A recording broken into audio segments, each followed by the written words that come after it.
everyone, welcome back to the Sacred Life channel with Maria. If this is your first time here, please make sure to subscribe to my channel. You don't want to miss out on any of my content.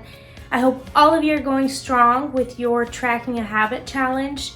Today, I'm going to be doing the last part of this series that I've been doing on the compound effect, and today is all about habits. Now, I'm so excited because I'm going to share 5 different tips on how to break out of the bad habits, and I'm going to give you the final secret from the Compound Effect book on how to really catapult and accelerate your success even faster. Habits.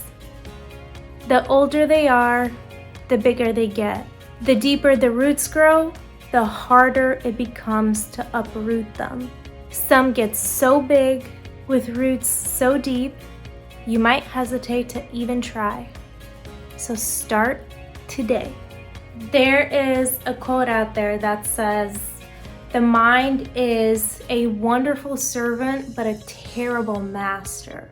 Maybe we realize it, maybe not, but we start to do the same things on a daily basis because it becomes a habit. So habit can be the biggest tools you have to serve you in your happiness, or they can be the biggest blocks keeping you from that freedom and happiness. We all know that we live in a world where we're constantly gratified. That's why it becomes difficult to create positive habits for yourself. However, the greatest gift in creating a habit is that it's only difficult in the beginning. If you just put in a serious month to 2 months of work, your brain will do the rest. Your mind will automatically start to do the things that you've been doing. A big challenge that prevents people from seeing the horrible side effects of their habits and choices is that nothing happens the next day. You eat a piece of cake today, tomorrow, the next day, you're not going to put on any extra weight. However, you start to do that on a daily basis, and then you wake up 50 years later and you're severely overweight and unhealthy. That's just one example that came to my mind, but that can be with anything. Smoking, drinking. Honestly, anything that we do in excess becomes detrimental. It's all about having the right balance and creating the right habits to maintain a healthy balance in all that we do. One simple bad habit can put you thousands of miles away from where you want to be, which brings me to your why power. You have to decide for yourself why you want to go after those goals, why you want to bring this change. Identifying your why power is critical. Do not miss this step in the process. Your choices only become meaningful to you when you connect them to your dreams and your desires. Oftentimes, the wisest and most motivating choices are ones that are clearly aligned with what we deem to be our life purpose and our highest values. Now, here are the 5 strategies to eliminating bad habits.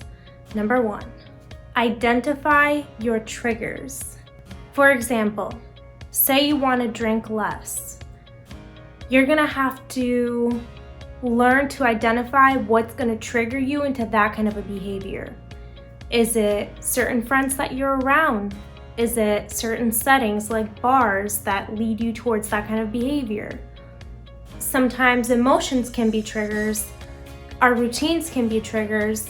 It's very important to do this self-analysis on a deep level with yourself before determining what your triggers are, because then you can recognize them when you are being triggered and happening.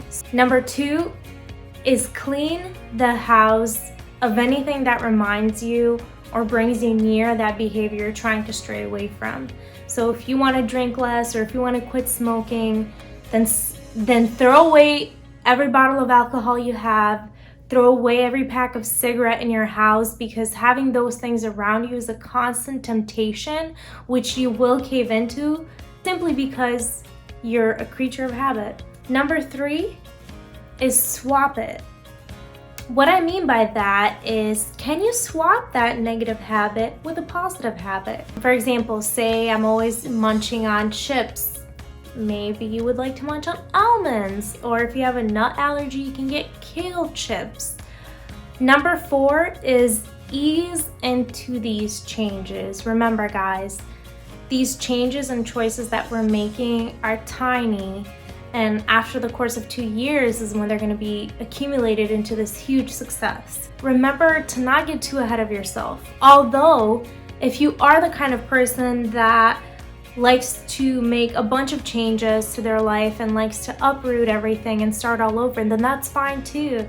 You just have to know yourself and make sure you're being patient with yourself and pushing yourself just enough, but not so much that you'll want to give up.